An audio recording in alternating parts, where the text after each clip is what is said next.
All right, been I guess a little less than 48 hours since we played, and tomorrow's Team Thursday. So fast week, but thankful that we got the short week actually, so we can get back out there and get back to playing. But biggest thing I want to say is just we're excited about getting in the Valley this week, and excited to see our home crowd, and hope we'll have a great turnout. And then again, just a reminder, we're gonna open up the new Tiger Walk, and want to just invite all of our former football players. If they want to come back and be a part of that, we'd love to have anybody out there, and look forward to seeing the fans. It's going to be a special moment and something that we're really proud of, and know we'll be there for years and years to come.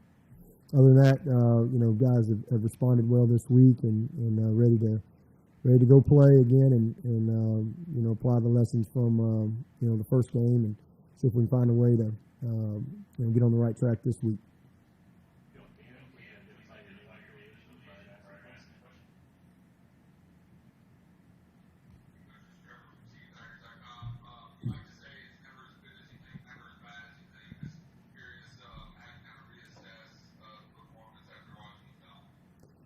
I mean, as I said the other night, it was a strange game, but incredibly encouraged. The things that you need to see to win football games, physicality, toughness, the ability to run the ball, throw the ball, play good defense. We did all the things that we need to do, from that standpoint. We just didn't, there's no gimmies in football. You gotta stand up there and knock the 6-inch putt in.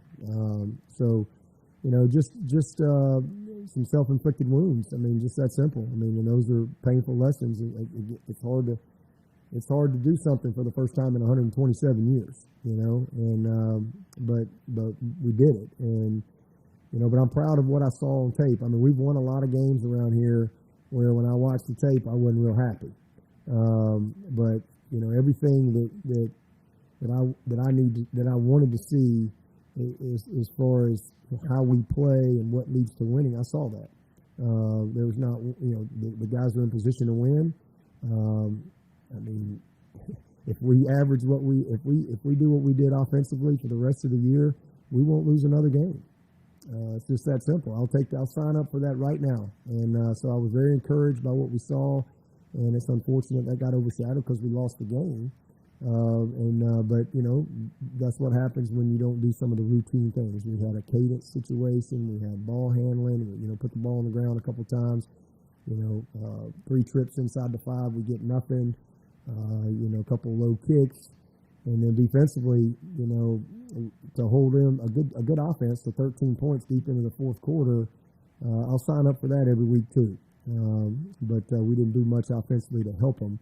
So there were a lot of positives. I thought the guys played hard. They competed their tails off. We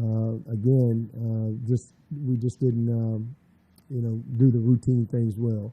And everything that we didn't do well is very correctable. And as I've said, we've won games that I watched the tape and I wasn't real happy. We lost this one, and I'm not happy that we lost, but I am pleased with the ingredients that I saw. I felt really good about this team last week. Going into the game, I feel better about this team coming out of the game. And I know that may sound weird to say, but I do, because now I've seen it on tape, and I'm disappointed that we didn't, do some of those little things better that could have, given us a great opportunity to win a ball game. I'm disappointed in that, but we'll get better. This team, I think, has made the right stuff and has responded well, and just again excited we can get back out there, and I like how they practiced the last couple of days. Just the right attitude, the right spirit, and let's go play.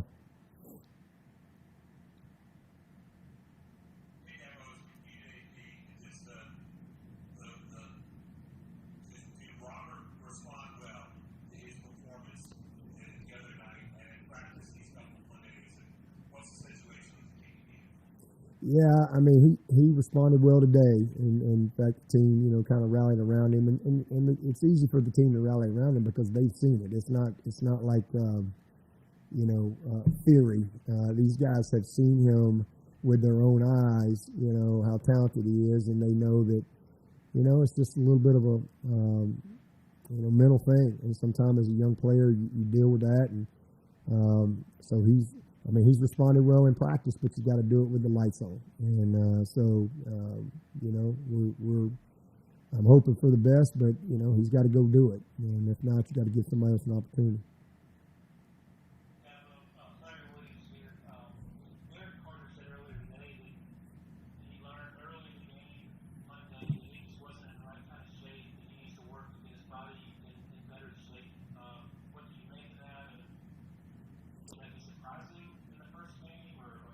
No, I think that's normal, until again, you can be in the best shape.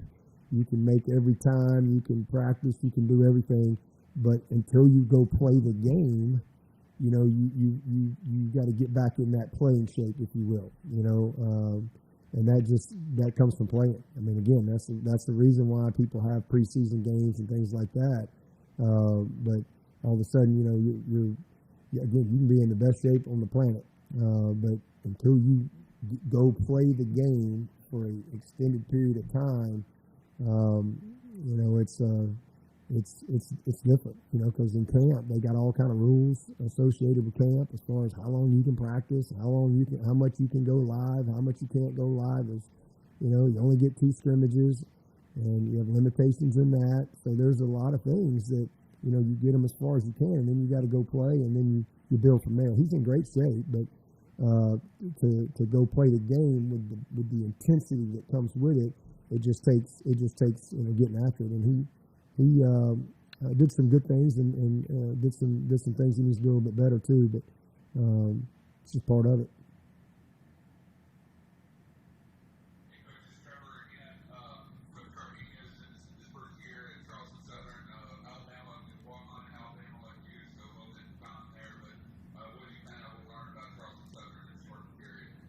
Yeah, well, he was actually I ran the walk-on program when I was an assistant there at Alabama. So he was in my last group of walk-ons to come in.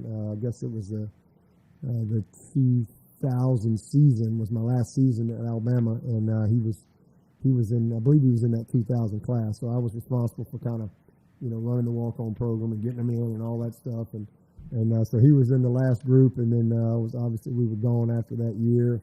And, he ended up, staying on, and when he finished up, became a student coach in GA, and kind of went from there. And man, what a really good career he's had. Did a great job at Albany State. But, the first thing is he's got a good staff. I mean, these guys are well coached, and, they've got some guys on both sides. They're not going to have the similar depth that we have. But they've got some guys that can create some problems for you. They played a couple quarterbacks in the first game, so we'll see. They're kind of a stretch G type of team offensively, and defensively they've been a little bit of 4 down, but mostly in the past they've been a lot of odd front stuff. So again, only got one game to go on, so we don't have a lot, but. Man, it's at the end of the day, it's just about us executing and doing the little things better than we did this past week. Hey, Coach Swinney, you're all smart here. Clemson 247.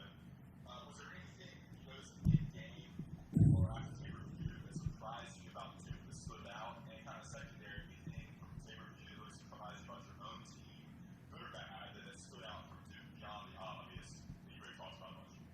Not really. I mean, I thought Duke was exactly what I thought they'd be. I felt good about our personnel going in. I feel even better about it coming out. I thought we did a lot of good things in the secondary. We competed on the ball. We played. We did a nice job.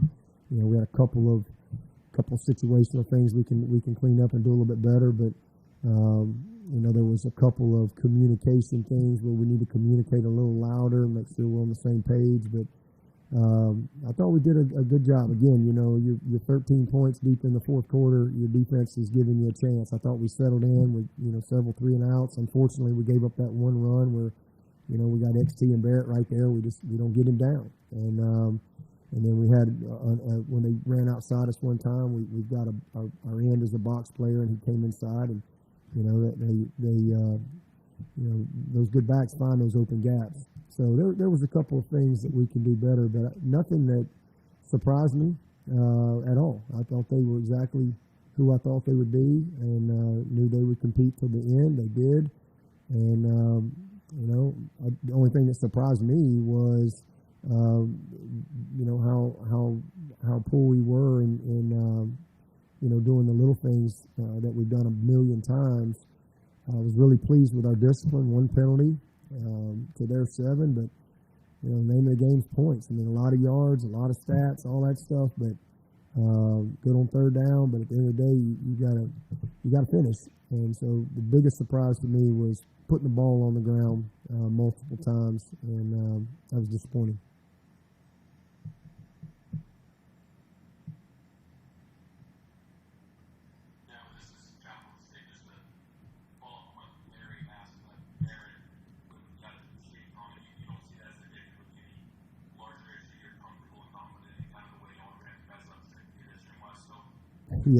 Yeah, absolutely.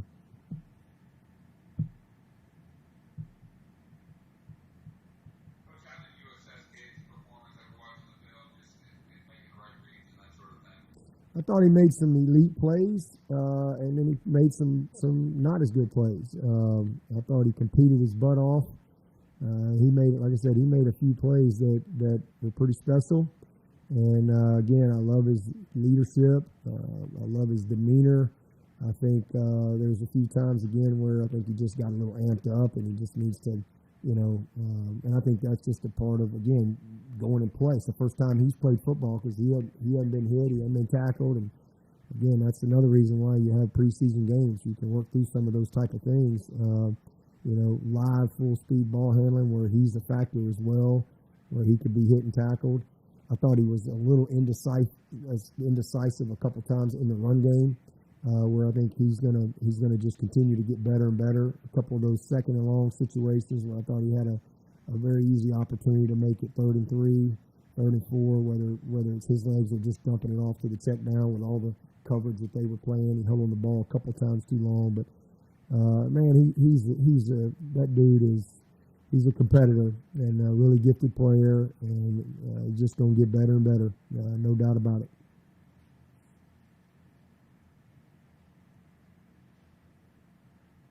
Any other questions or questions for Dustin? Yeah, I'll hop back in here. This is travel with the city, and a lot of kind of the national conversation after Monday's loss was centered around transfer portal stuff. I guess what would be your reaction to someone who says, "Why doesn't Clemson use the portal more to address the wide receiver or another position like that?" So that's why we lost to Duke. Is that what you're asking? Is that what you're saying?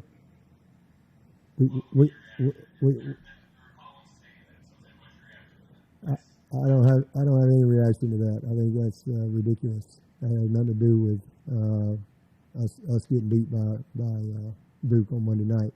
What cost us the game the other night was, being 1st and goal on the 1 twice and getting nothing, and down inside the 5 a 3rd time and getting nothing. And I think that ain't got anything to do with that. But whatever narrative they want to create, that's fine. We're going to keep on keeping on.